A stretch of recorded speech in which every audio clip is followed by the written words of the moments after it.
is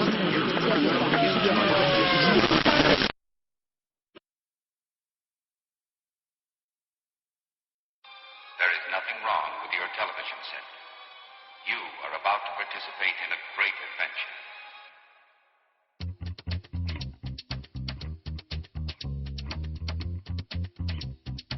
Once upon a time, in a cold, cold land, far away in the east of Europe, the mayor of the city decided to realize a new housing settlement, according to the idea of a sustainable city and new public space.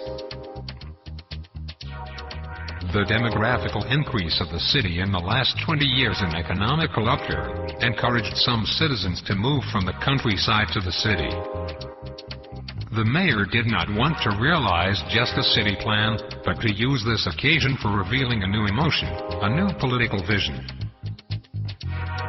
He had read in an architectural book a sentence, which he loved to repeat. The city is a thing too important for putting into the hands of the architects. This made him win a landslide victory. For this new settlement he chose a green area in the South District, which is a typical example of Soviet urban structure. The choice was not accidental. The idea was to set against that urban system a new model of city. The slogan was, "You plan the new city." Thus, many meetings and workshops were organized to decide how to go forward with this new project. And the process started.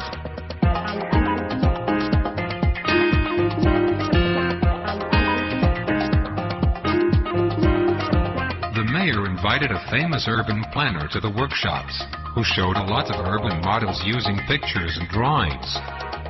The people were always happy seeing pictures of public spaces, squares, courtyards, gardens. Otherwise they were afraid, fearful of those projects made by the very famous masters, drawn by the urban planner as heroes.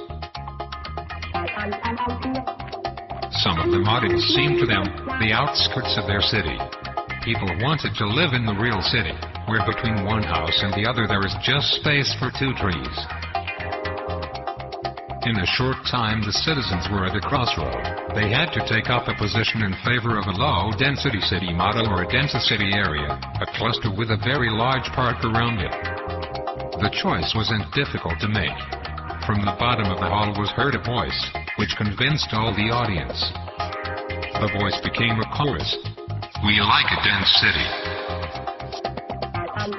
But how to organize such a complex system?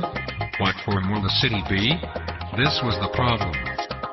The only idea that seemed to please the people was to choose the Roman outpost as the city growth archetype. The Castrum.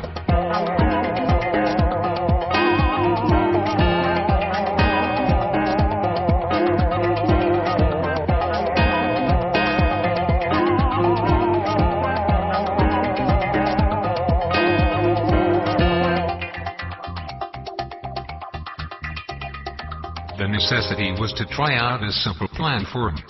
So a common agreement was found in the rectangular plan.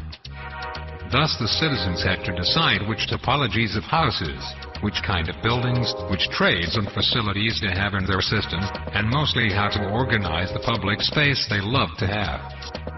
One preferred to live in a tower, the other in a courtyard, one in a patio house, the other in the row house.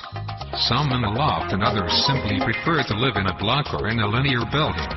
Some liked to share spaces and others liked to live more isolated, while some dreamt of shops at the ground floor level, and others needed to have their own garden.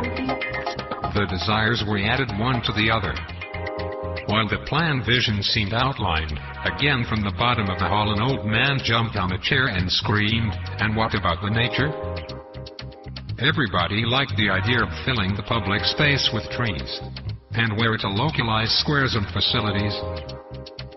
They decided that 2 large courtyards would be the principal squares. Inside those there were 2 significant facilities for the community, the school and the library. Finally a theater would be placed in the wood. Water in the site area was clearly an ecological resource. A canal, connected to the existing water landmarks, would go around the planned area, creating a floating system.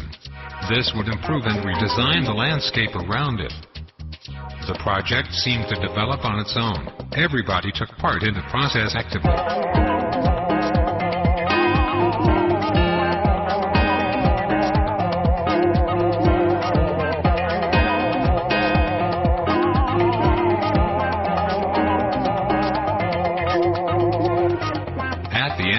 The project was done. The mayor invited a lot of experts to look at the workshop results. A huge white maquette, as the product of a universal communication, described scenarios of transformation. The desires of the community were shown, black on white.